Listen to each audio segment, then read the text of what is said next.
Exodo Kapitulo 7. Sinabi ni Yahweh kay Moises, gagawin kitang parang Diyos sa harapan ng Faraon, at ang kapatid mong si Aaron ang magiging tagapagsalita mo.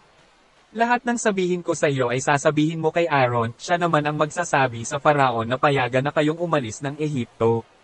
Ngunit patitigasin ko ang puso ng Faraon, at gumawa man ako ng maraming kababalaghan sa Ehipto ay hindi siya makikinig sa iyo.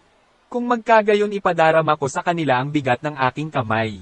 Paparusahan ko ang buong Ehipto at ilalabas ko mula roon ang aking mga hukbo, ang aking bayan, ang mga Israelita.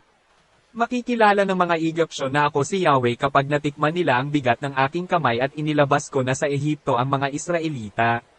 At ginawa ni na Moises at Aaron ang lahat ng iniutos ni Yahweh. 80 taon si Moises at 83 naman si Aaron nang makipag-usap sila sa Faraon. Ang tungkod ni Aaron. Sinabi pa ni Yahweh kina Moises at Aaron, kapag sinabi sa inyo ng Faraon na magpakita kayo ng kababalaghan bilang katunayan ng pagkasugo ko sa inyo, sabihin mo kay Aaron na ihagis ang kanyang tungkod sa harapan ng Faraon at magiging ahas iyon. Nagpunta nga sila sa Faraon tulad ng sinabi ni Yahweh. Pagdating doon, inihagis ni Aaron ang kanyang tungkod sa harapan ng Faraon at ng mga tauhan nito. At naging ahas nga ang tungkod. Kaya ipinatawag ng Faraon ang mga matatalinong tao at mga salamangkero at sa pamamagitan ng kanilang lihim na karunungan ay ipinagaya ang ginawa ni Aaron.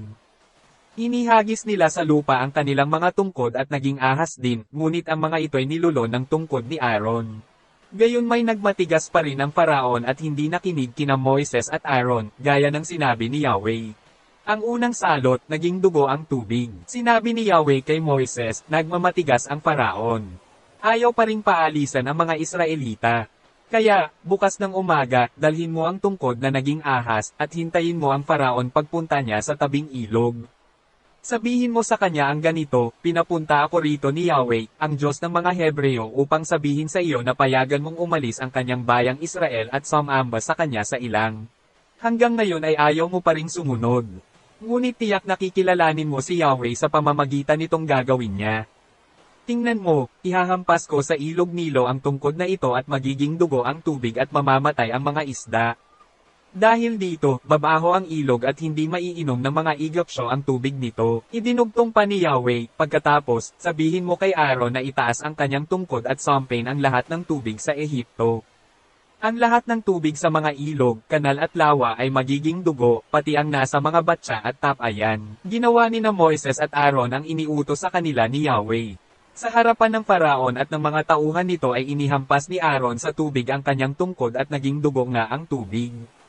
Namatay ang mga isda at bumaho ang ilog, kaya't hindi mainom ng mga Egyptyo ang tubig nito.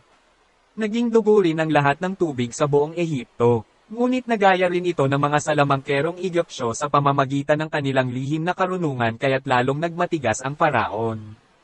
Ayaw pa rin niyang pakinggan sina Moises at Aaron, tulad ng sinabi ni Yahweh. Ang ginawa nila hindi pinansin ng Faraon, umuwi na lang ito sa palasyo. Samantala, ang mga Egyptyo ay hamukay sa tabing ilog upang kumuha ng inumin sapagkat hindi nila mainom ang tubig sa ilog. At lumipas ang 7 araw mula nang hampasin ni Yahweh ang tubig.